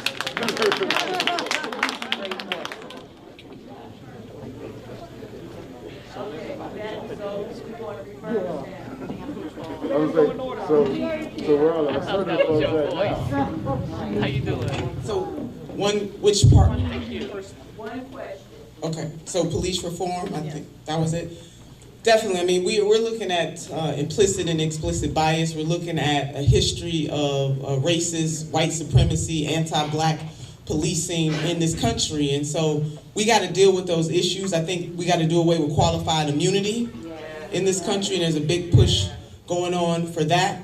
We have to make sure that police officers receive psychological evaluations, those who are applying. And I don't mean that in a punitive way, I don't. You know, I have family members who are in law enforcement, so I get how hard it is to be able to be out there on the streets every day. But it's something sinister about the fact that so many unarmed black people are being gunned down. And when you reverse that, I want everybody to think about this, that you don't see a scourge of black police officers gunning down unarmed white folks. So this is bigger than just training. This is about an indifference that permeates this community, and we must look at the heart of the matter, not just in terms of policing, but look at all of the white supremacy, the anti-blackness, and all the other isms that flow through everything else in this country. So doing away with qualified immunity, psychological testing for police officers, making sure that probationary period is real. Most police officers that go through probationary period, they make it through, and there's no real evaluation. Training is vitally important, and we must have a carrot and a stick with our money, and the Department of Justice should investigate every single police-related shooting across the country. Transparency and accountability. All right.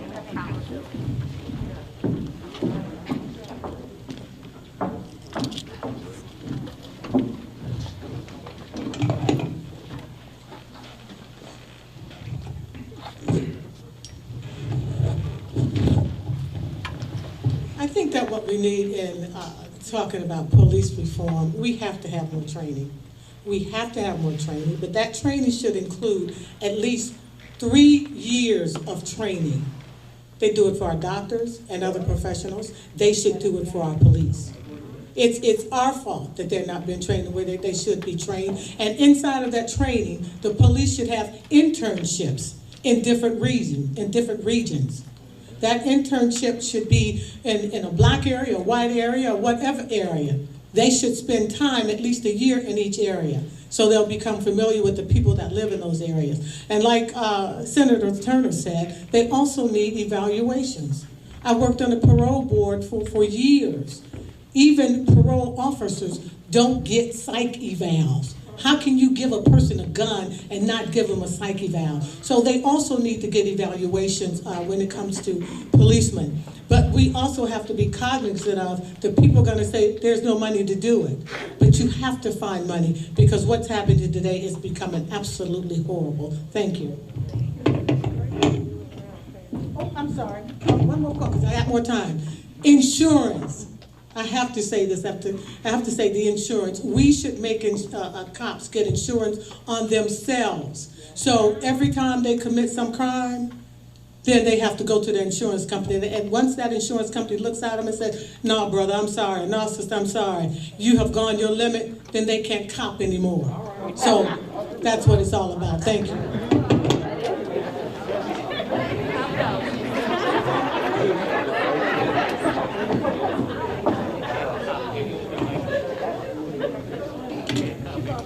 So for everybody here, this is one of those really touching subjects for me, very much specifically. Since I grew up in these inner cities, I've seen multiple times in which where police officers treat people as if they are subhuman.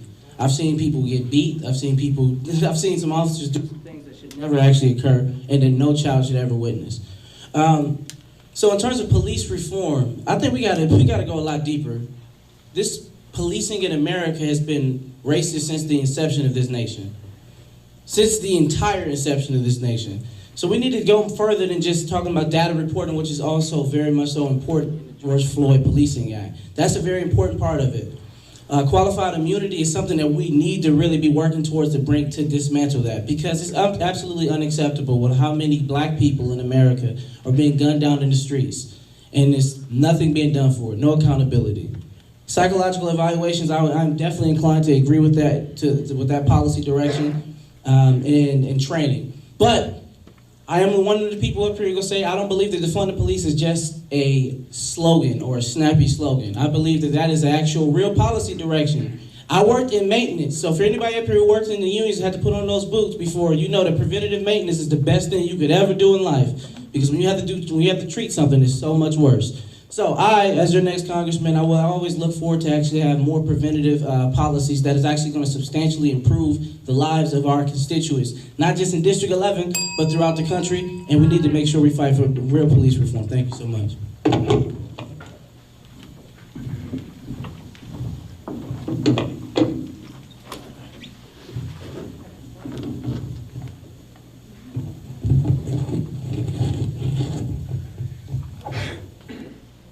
The three things I would do relative to police reform, first and foremost, is to pass the George Floyd law that is presently in front of the U.S. Senate. I would support getting rid of the filibuster.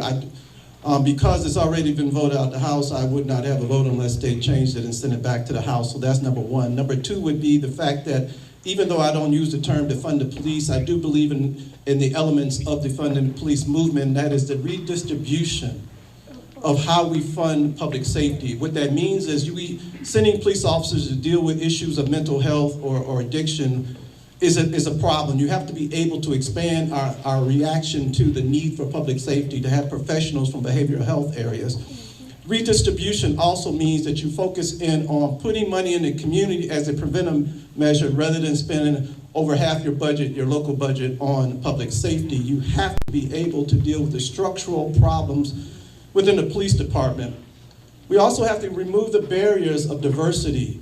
We simply do not have enough men and women of color on these police forces who come from the very communities in which we're asking them to serve. So you ask for three things. That is, expand the diversity, get the George Floyd Act passed, because that's getting rid of chokeholds, getting rid of the immunity issue.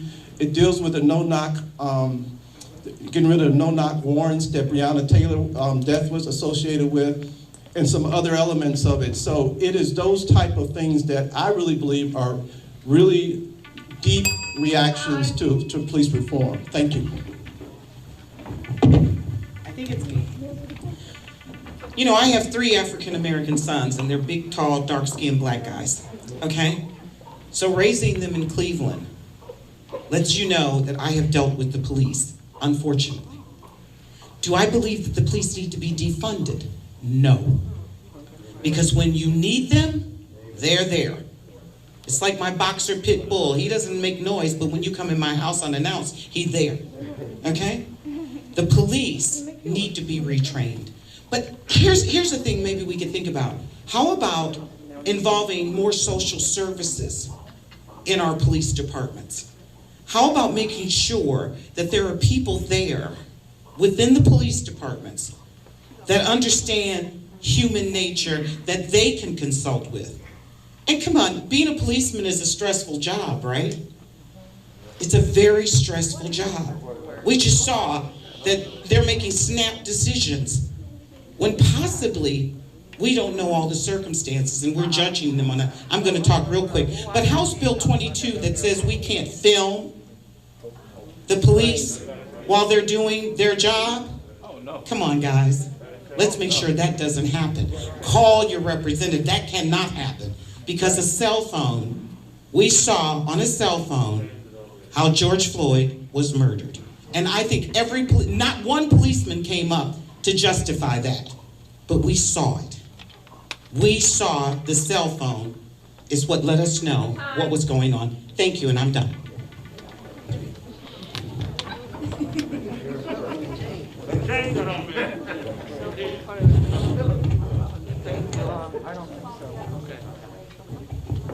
So I too support police reform.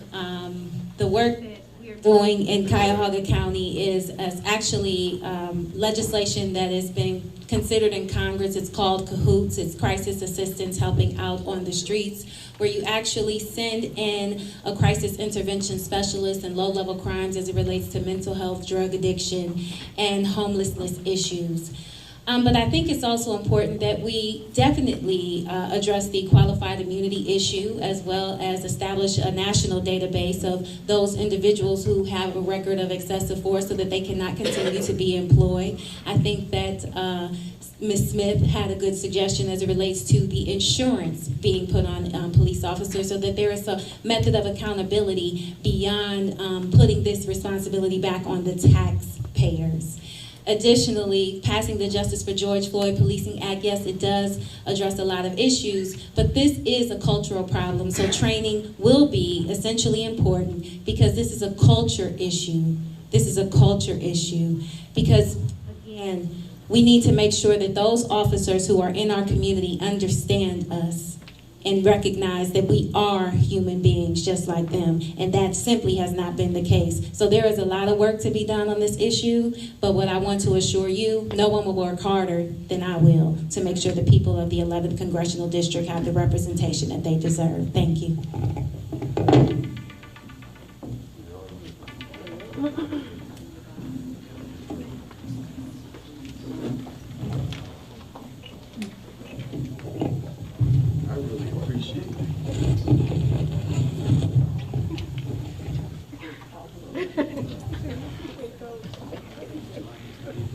Achieving criminal justice reform is a health crisis.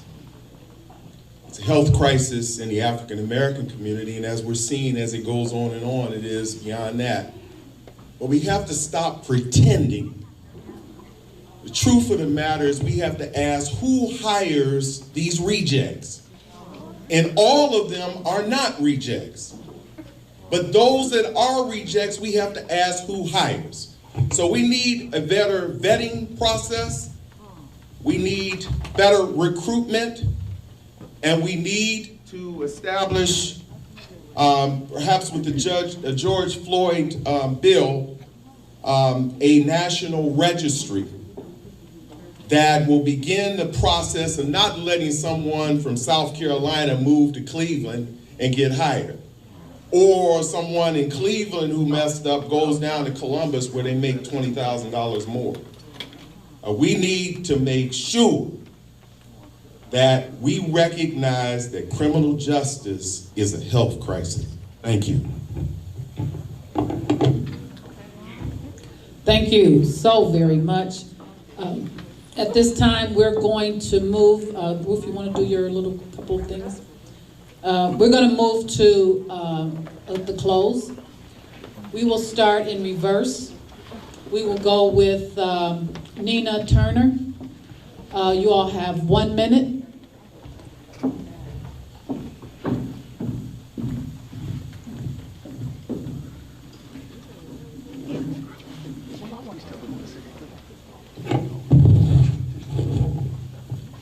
Thank you so much again for all of the conveners of this wonderful forum this afternoon. It's been a pleasure to be with all of you.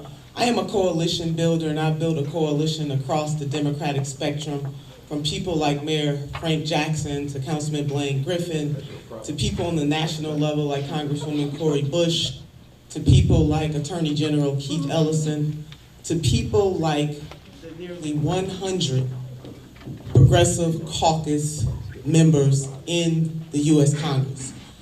I do firmly believe that you need to have a leader in this district who has the courage to ask for more, to stand up for the downtrodden, the dispossessed, the marginalized, people who need the help, the poor, the working poor, and the barely middle class.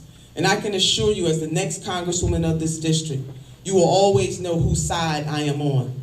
That I will work with people who have the courage to stand up for justice, but I will always have the courage to ask for more. You must have a vision that provides provision for the people, and I am that person. Thank you.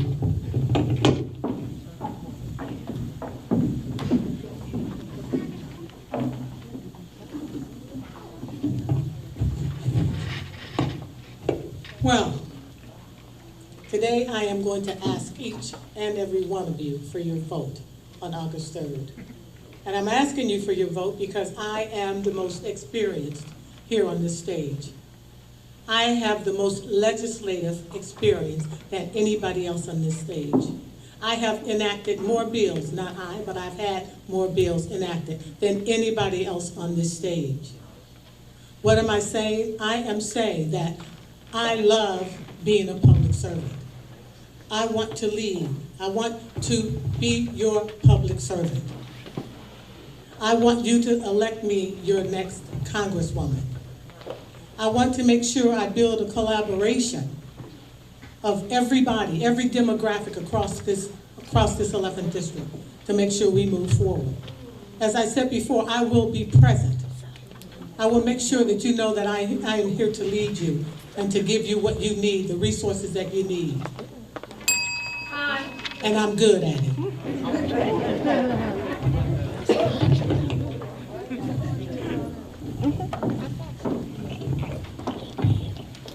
All right, everybody. All right, so my name is Tariq Shabazz, as I said again. I'm running for the People's House, the 11th Congressional District of Ohio. And all my colleagues up here, they have talked about their experience, the legislative agendas that they have permitted, that they have done over time. But I want you all to know something right now. What they did in the past is not what they're going to do today, and it's not what they're going to do tomorrow. And I want you all to understand something about what I said I'm coming forward with. I'm fighting because I said I'm going to fight for reparations. I'm going to fight for Medicare for all. I'm going to fight to end that prison pipeline. And if any of you here today, thus far, is starting to question, well, why not that brother Tariq Shabazz? That's a good question, if any of you haven't thought about it. But, you know what the more important question should be out of that is, well, why not you? Because that's what this campaign actually represents. It represents that you can be a person from limited resources coming from absolutely nothing, and you can stand up and fight for what's right against the system that we know all too well has been predicated on destroying and absolutely attenuating any bit of our absolute progress or success. And that's what I want you all to understand about what this campaign is about. ShabazForCongress.com, and I will be your next congressman on August 3rd. Vote for me. Thank you so much.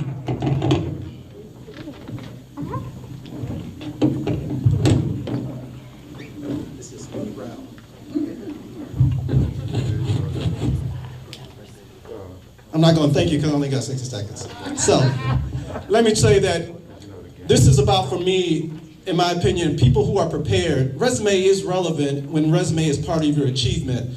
Please look at the fact that I went out and got prepared. The last 3 individuals who've held this job have all been attorneys and have been prepared.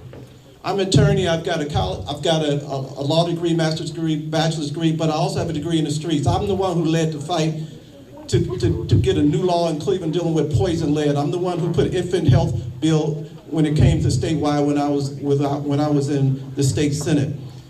It has been important for me to be prepared, to be able to go to Washington, to do the constituent services, and to be able not to embarrass you, be able to actually know what I'm talking about when I talk about poverty because I've seen it on the streets. I'm ready to be your I'm ready to be your congressperson, and I'm ready to take it to the streets and begin on day one. I'm qualified. Thank you.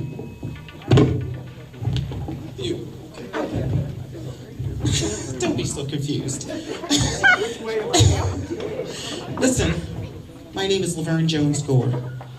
I'm asking for your vote in November because I know all these people are on the ballot in August, right? But listen, let me tell you something. I don't have to convince you. Just go outside your houses. Look at your communities. Look at your neighborhoods. Look at your schools. Look at everything out there. I come from a lifelong family of Republicans. I voted for Barack Obama. That was my first Democratic vote. But I can assure you that being up in Congress, I will represent the 11th district like it's never been represented before. I am qualified. Not qualified because I have had all of the votes that you see behind me.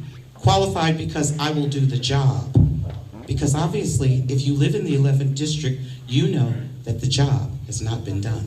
Laverne Jones Gore for Congress. Thank you.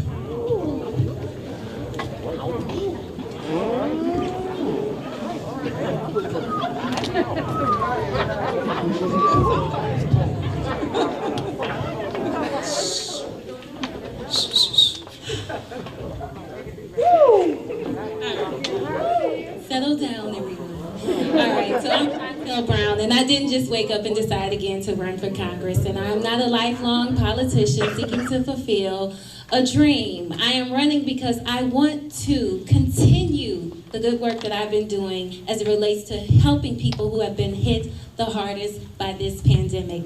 I've got 9 years of legislative consecutive experience during some of the most challenging and some of the most divisive times in our history. And I have a proven track record of getting things done. I have a wide range of legislative accomplishments. And these accomplishments were achieved by working together. And again, not pimping people's promises, nor attacking others or acquiescing to. I have the resume, the record, the resources, and the relationships to be your representative on day one. Chantel Brown for Congress. Early vote starts July 7th. Cast your ballot early. Don't wait till August 3rd.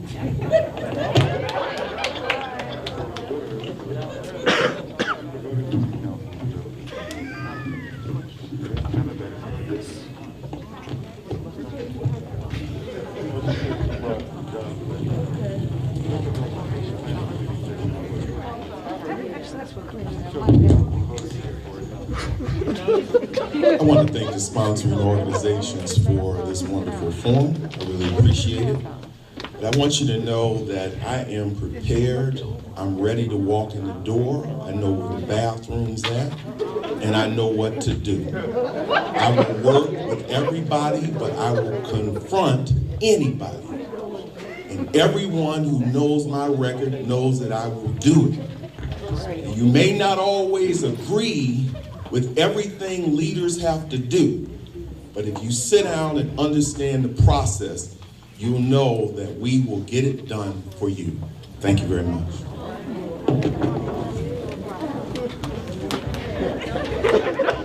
Let's, hold on. Just close it out, I'm sorry. First of all, I would like to thank all of our candidates. You have been very generous with your time today. You have been very generous with your time today. I truly appreciate, as well as the other co-sponsors here, that you took the time out of your day to come here and speak and be in my city, Cleveland Heights, and talk to the residents here. Can everyone please give each one of them a round of applause for their efforts, their courage, and all of the people that want to represent us in the 11th district. Thank you so very much.